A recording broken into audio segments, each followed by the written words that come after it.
It's right there. No, I'm not. It's a lie. Don't lie now. How could you? Get away from her. My husband called me a cheater in front of his entire family. His mother looked at me with disgust. His brother told me to leave, and my husband stood there telling everyone that I had betrayed him. Everyone believed him. Everyone except me.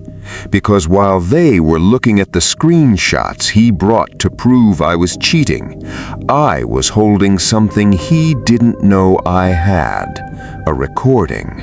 A recording of my husband planning the entire lie. But I didn't play it. Not that night. I simply looked at him and asked one question. Are you sure you want everyone to hear the truth? He smiled. He thought I was bluffing. He had no idea that within a few days, the same family that had humiliated me would be begging me to press play.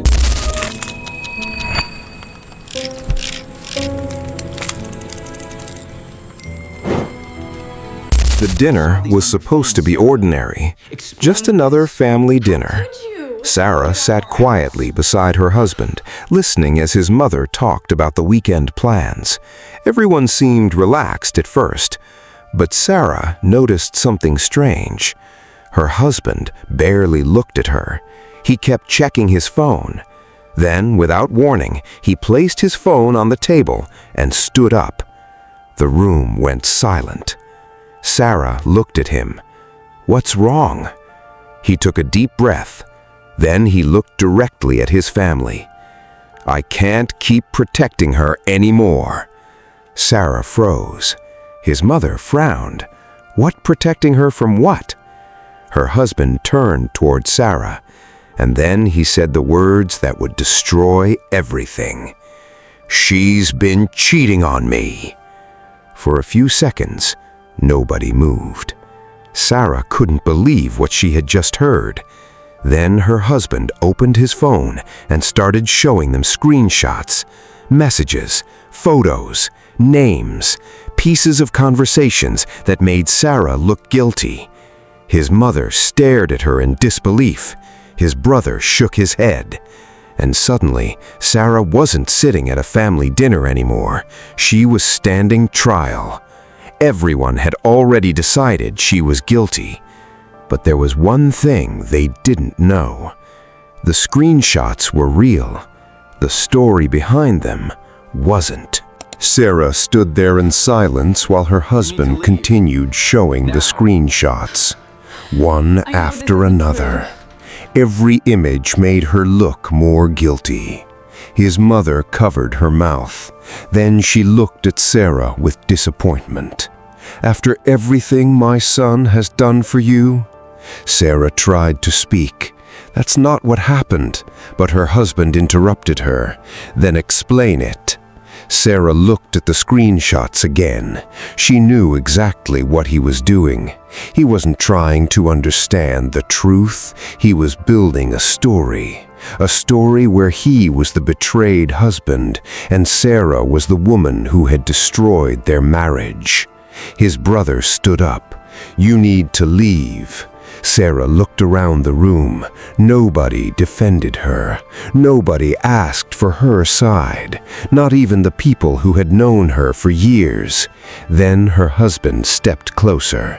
His voice became quiet, almost calm. "You have nothing left to say." Sarah looked into his eyes. For a moment, she wanted to scream.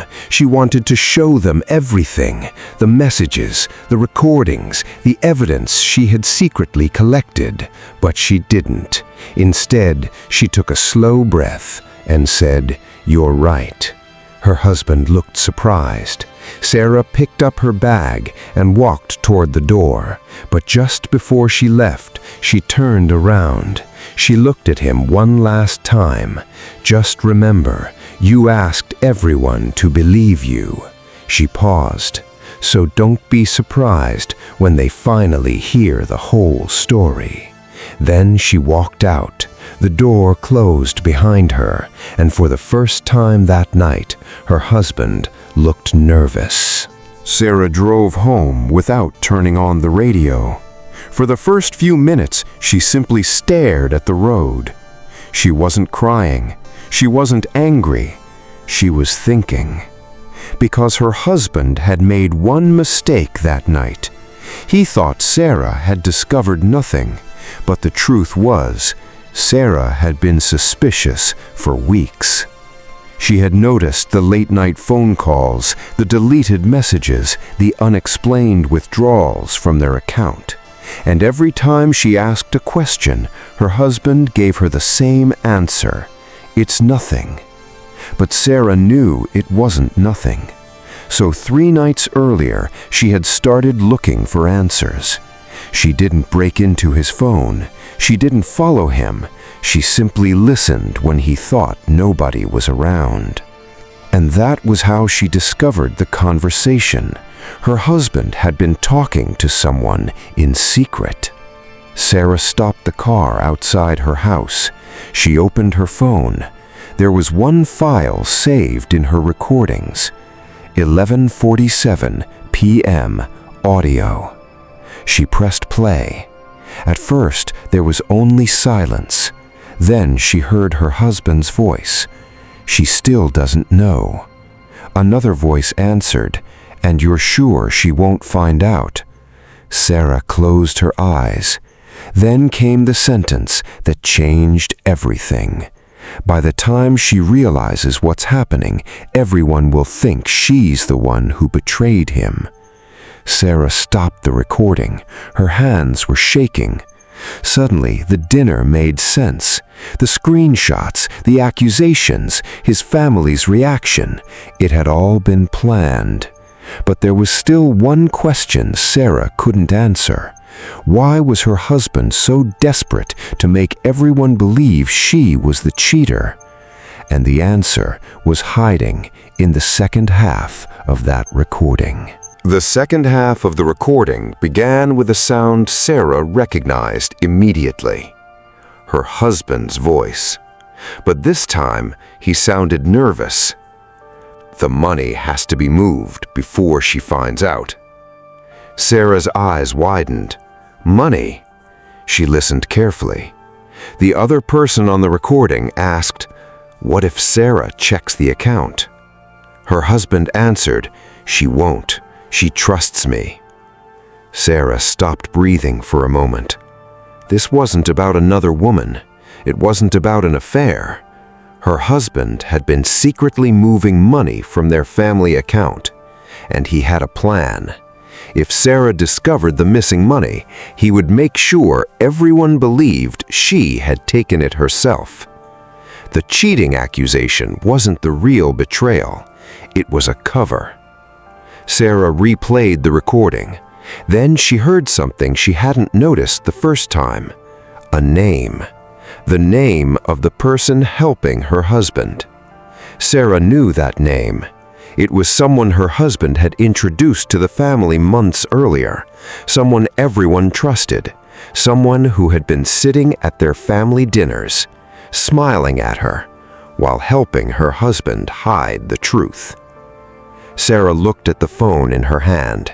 Now everything made sense. The accusations, the screenshots, the public humiliation. Her husband hadn't been trying to save her marriage. He had been trying to destroy Sarah's reputation before she could expose what he had done. But there was one problem he hadn't considered. Sarah still had the complete recording, and she wasn't going to confront him privately. She was going to make sure his entire family heard it.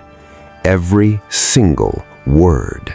3 days later, Sarah returned to the same house, the same dining room, the same people. But this time, she wasn't the woman standing there trying to defend herself. She came prepared. Her husband looked at her and immediately became defensive. "Why are you here?" Sarah placed her phone on the table. because you wanted everyone to know the truth." His face changed. His mother looked confused. "What are you talking about?" Sarah looked around the room. The same people who had judged her 3 nights earlier were now waiting for an explanation. Sarah took a breath. "You heard his version." She looked at her husband. "Now you're going to hear mine." She pressed play. The room became completely silent. Her husband's own voice came through the speaker. "By the time she realizes what's happening, everyone will think she's the one who betrayed me." His mother froze. His brother slowly turned toward him. Sarah didn't say a word. She let the recording continue. Then came the part about the money, the secret transfers, the plan, the lies, everything. When the recording ended, nobody spoke. Her husband looked pale. His mother finally turned toward him. "Is that your voice?" He couldn't answer. "Answer me!" Still nothing. Then his brother looked at Sarah, the same man who had told her to leave 3 nights earlier. His voice was barely a whisper.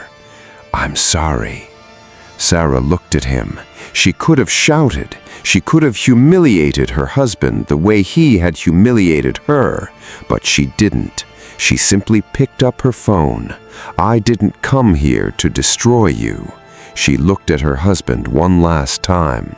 "You did that yourself." Then she walked toward the door. Behind her, his mother began crying, and her husband finally understood the truth. He hadn't lost Sarah because she stopped loving him. He lost her because he believed destroying her was easier than admitting what he had done. But as Sarah stepped outside, her phone suddenly vibrated. One new message from the persons whose name appeared in the recording. It said, "You still don't know the whole truth." Sometimes the biggest betrayal isn't cheating, it's manipulation. When someone creates a false story and convinces everyone around them to believe it, the victim can lose more than a relationship. They can lose their reputation, their family, and the people they trusted. Sarah's story reminds us the loudest person isn't always telling the truth. A screenshot can be real, but the context can be hidden. A convincing accusation can sound like evidence, while the real truth is happening somewhere nobody can see. And sometimes, staying silent doesn't mean you're guilty. It means you're waiting for the truth to speak for itself. If everyone believed your partner's lie about you, would you fight to prove the truth or walk away and let them discover it themselves? Because sometimes the person who looks like the victim is the one who created the entire story. Sarah walked away from the house without looking back. For the first time in days, she could finally breathe. She had lost a marriage. She had lost the trust she once had in her husband, but she had not lost herself. Then her phone vibrated again. The message was still there. "You still don't know the whole truth." Sarah stared at the screen. Maybe the story wasn't over. Maybe the recording had only revealed the first layer of the betrayal. But one thing was certain. She no longer needed to prove her worth to people who had already chosen to believe a lie. Because sometimes the truth doesn't need to scream. It only needs time.